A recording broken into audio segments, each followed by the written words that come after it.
April 30th, 1975. It's 50 years ago today, the Fall of Saigon. Yeah, a date that really resonates. It wasn't just the end of a war. It fundamentally reshaped Vietnam and, well, had ripples across the globe. Absolutely. And for this deep dive, we're looking at reporting from the Economic Times to understand what led up to that moment. Exactly. This isn't just history for history's sake, especially if you're studying for the UPSC exams.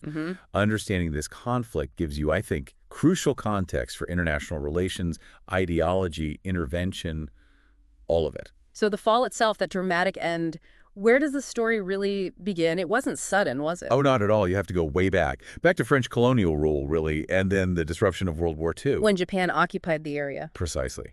And after the war, France tried to step back in, but they ran into fierce opposition from Vietnamese nationalists led by Ho Chi Minh. Ho Chi Minh, a key figure, obviously. Communist influenced by the Soviets. Very much so. And in 1945, he declared independence for the Democratic Republic of Vietnam up in the north. Okay, so right away, you have this split. North Vietnam, communist-backed, and then what about the South? Well, the French tried to maintain control there. And the U.S., increasingly worried about communism spreading, this is Truman's era. Remember, the domino theory is taking shape. Right, contain communism. Exactly. So Washington started backing the French. The Economic Times points out that by 1950, North Vietnam had formal recognition from the USSR and China. That was a huge red flag for the U.S. So U.S. money starts flowing to the French effort. It did. But Ho Chi Minh's forces, the Viet Minh, were incredibly effective with guerrilla warfare. It culminated in their victory at Dien Bien Phu in 1954. Which led to the Geneva Accords. Yes, and that's where the division we usually think of happened.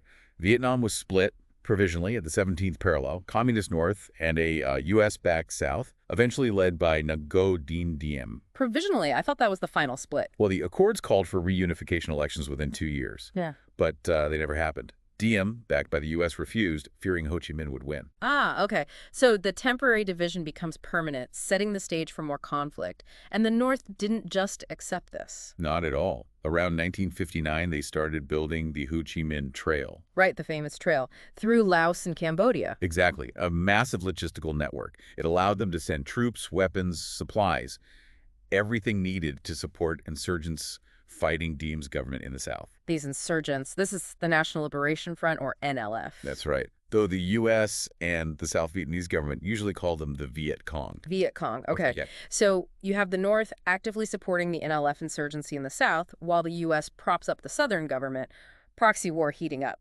Textbook example. And by the early 60s, North Vietnam wasn't just sending supplies. They began secretly sending their own regular army units south. Which the U.S. must have known, or at least suspected. Oh, they knew the situation was deteriorating. U.S. military advisors increased, and then you have the instability in the South itself. Diem was overthrown and killed in the U.S.-backed coup in 1963. His regime had become pretty unpopular and autocratic. Leading to more chaos in the South, presumably. Yes, a series of weak, unstable governments followed. And then came the Gulf of Tonkin incident in '64. This is often cited as the moment the U.S. went all in. The Economic Times probably flags this. Absolutely. Reports came in contested reports, mind you, of North Vietnamese attacks on U.S. destroyers. This gave President Johnson the political ammunition he needed. The Gulf of Tonkin Resolution. Right. Congress passed it, essentially giving Johnson broad authority to use military force. That led directly to the first deployment of U.S. combat troops in early 1965 and sustained bombing campaigns against North Vietnam, like Operation Rolling Thunder. And the war escalated dramatically.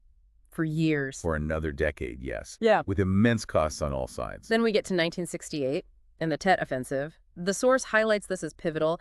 Militarily, maybe not a win for the North, but politically. It was a massive turning point, especially for U.S. public opinion.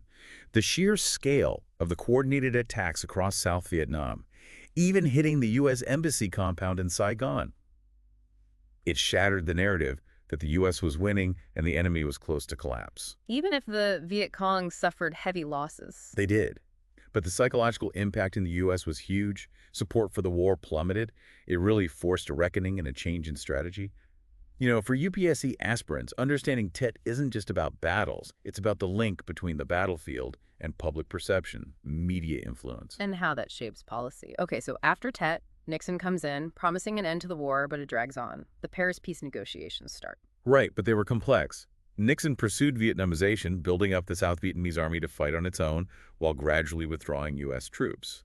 But he also wasn't afraid to escalate to gain leverage. Which brings us to the Linebacker 6 bombings, the Christmas bombings. It's exactly December 1972.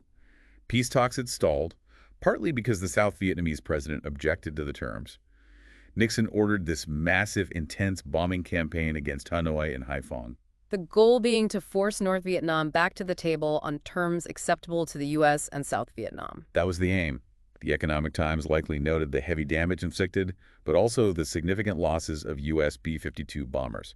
It was controversial, but it did seem to break the deadlock. Leading to the Paris Peace Accords in January 1973. Yes. The accords officially ended direct U.S. military involvement. All U.S. combat troops were withdrawn. Prisoners of war were exchanged. But peace didn't really come to Vietnam itself, did it? No. That's a crucial point. The accords left North Vietnamese troops in place in the South. The fundamental political conflict between North and South was unresolved. It was more like a ceasefire for the Americans to leave. And the North saw an opportunity. Definitely. With the U.S. gone and sensing the South was weakened and maybe doubting future U.S. intervention, they launched a major offensive in early 1975. And the South Vietnamese military, despite years of U.S. support and equipment, Crumbled much faster than anyone expected. The U.S. response was very limited, essentially just some aid. The political will in Washington wasn't there for reintervention. which leads us right back to April 30th, 1975, the Fall of Saigon. Those images, tanks rolling through the presidential palace gates. Iconic, aren't they? It marked the definitive end of South Vietnam, the Republic of Vietnam. A chaotic evacuation of remaining Americans and many South Vietnamese allies preceded it. For the U.S., it was a painful end to a long, divisive war.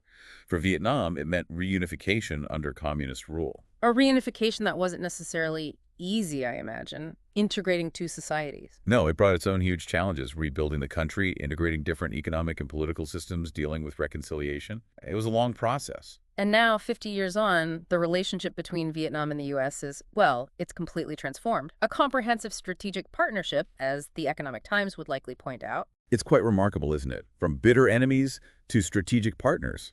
It really underscores how international relations can evolve based on shifting geopolitics and, frankly, pragmatic national interests. There are so many lessons there, especially for anyone studying international relations or preparing for the civil services. Absolutely. The complexities of intervention, the limits of military power, the role of nationalism and ideology, the long path to reconciliation. It's all there in the Vietnam story. The fact that they're now partners speaks volumes about adapting to new realities, shared concerns about regional stability, economic ties. It really makes you think, reflecting on everything we've covered, the decades of conflict, the global powers involved, the immense human cost. It raises big questions. So for you, our listeners, especially UPSC aspirants, here's something to consider. Given how deeply entangled global powers became, what are the lasting lessons from Vietnam about interventionism and national sovereignty in today's world? Or maybe consider this. How did those fundamentally different ideologies and historical paths of North and South Vietnam shaped not just the war itself, but also the challenges they faced after reunification? These are exactly the kinds of questions that understanding this history helps us grapple with. They're not easy questions. No, but crucial for understanding the complexities of our current global landscape. The insights from this period are still incredibly relevant. Definitely. So, if this deep dive, drawing from the Economic Times, got you thinking about the fall of Saigon and its long shadow, please do like, subscribe, and share your thoughts or further questions in the comments. There's always more to explore.